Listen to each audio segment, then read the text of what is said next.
Hey guys, it's your old pal here. I've been busy preparing for the new year, and along the way I've been wondering, a lot of stuff kind of happened in 2022 that was pretty good. So I thought I'd take this time just to reminisce on all the big events, at least that I saw during the year. This is going to be a very unstructured video. I mean, I don't even have a script written down, so yeah, I'm just going to be talking here for a minute. So, one of the first things that came out during the year was AOT. Now, I really liked Season 4 Part 1, but Season 4 Part 2, man, whew, it has just been non-stop action, and honestly, like, I'm super excited for it to come back next year, though I still can't imagine how it's gonna end, because, like, everywhere I go online, everyone says that it's going to have, like, a very disappointing ending, or it ruins the series. Even one of my friends who read ahead said it's kind of underwhelming, but I'm like, how is that even possible? Like, what could I just can't see it being bad, honestly. I'm still excited.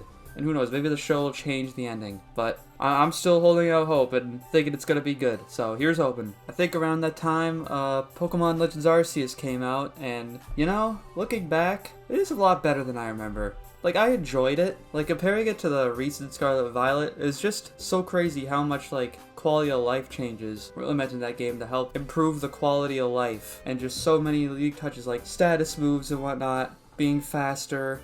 Or if your stat moves get lowered or raised, it says it's just one text box, wasting 3 minutes telling you each stat has been raised by one stage. And while I wasn't really that big of a fan of the story of the game, it was at least a nice change of pace compared to other games, though I still have no idea why they made it isekai. But hey, that's neither here nor there. Also, the Pokemon introduced were very cool. And then we got Scarlet and Violet, which were kinda disappointing. At its core, it's a fine enough Pokemon game, and like, adding the open world does open up a lot of possibilities for, say, repeat playthroughs or just having everyone have a unique Pokemon journey they can call their own. But, the story was pretty lackluster until the final act, and even then, it mostly centers around Arven. The other two really don't do anything in that plot at all, and it's just so sad seeing the graphics and performance just get worse and worse with each generation. Now I see people praising Sword and Shield for having, like, oh, look at the graphics, it's so good compared to this, and that's just a sad thing to think about. But I mean, a lot of the Pokemon were cool. I like the starters, and region's nice, pretty. Ooh, but that reminds me, speaking of Pokemon, Ash won! Ash beat Leon! Ash is retiring! Never thought I'd see the day, but here it is. Now, I've been the opinion that I think Ash has been in the show for way too long. I always wish that the show would have like a anthology thing going on, where each season they choose a new protagonist. Maybe the old protagonist will show up, like in a random season or whatever, just as a cameo. It'd just be neat. But hey, it looks like they're finally doing it now, so that's awesome.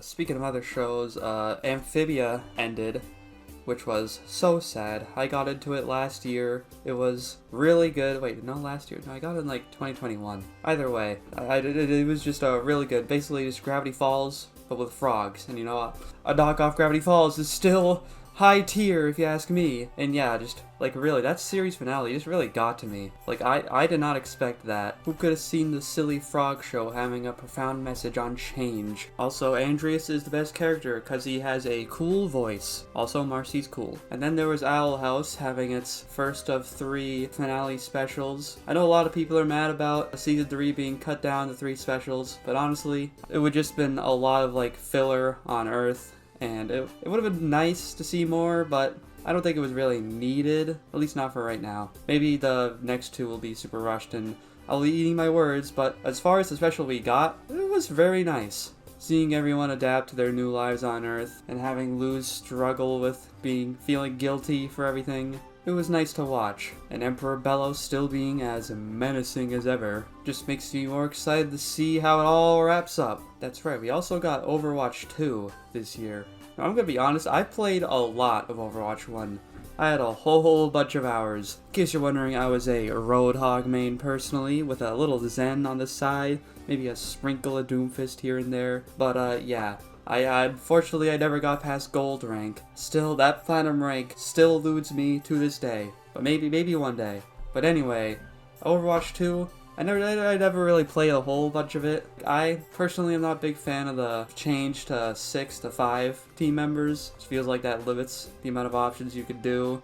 and everyone relies on the tank, so it kind of feels like more pressure's put on him, and usually I play Roadhog, so that's a bit annoying. But as far as the characters they added, I think they're neat. I honestly don't really care about like battle passes or whatever. I usually just ignore them, so I don't really have much to say about that. But as far as besides those two things, seems like the same game to me, so like, it's fine, whatever. I'm just not as into it as I used to be. There was also Sonic Frontiers that came out, and it was alright. I'm not the biggest fan of this open world craze where every game nowadays needs to be just have this like massive zone you need to explore. You need to collect all these tiny little trinkets in order to power up. I've kind of got tired of it. And this kind of just felt like the same thing but with Sonic this time. I mean, it felt cool being able to speed through the map at blazing speeds, and all the platform challenges they hit inside the map were surprisingly really detailed and pretty fun to go through. Although if I'm being honest, the story was kinda boring to me.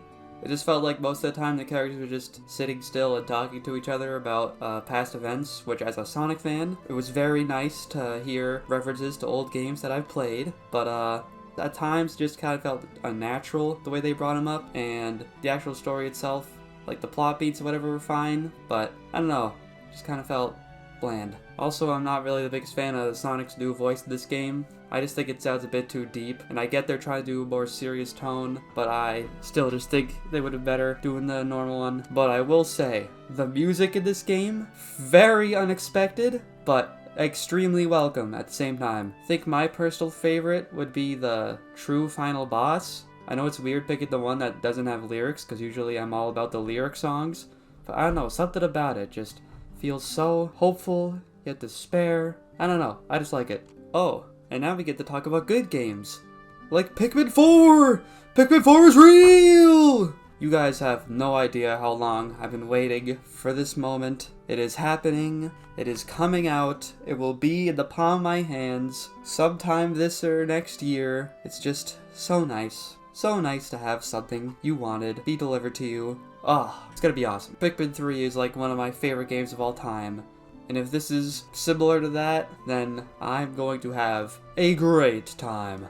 But Miyamoto, please bring back Louie. He's awesome. Also, white and purple Pikmin. I know they were in the challenge modes in Pikmin 3, but bring it back in the main story and give them their own onions. Please. I beg you.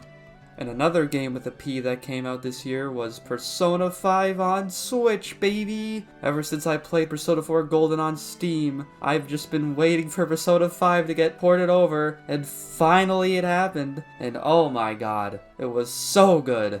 The music, the style, the story, everything was just so on point. There were just so many quality of life changes made, and confidants actually matter this time. Party members actually leveled up when you weren't using them, meaning you don't have to actually rely on 4 party members. You can actually use all of them this time!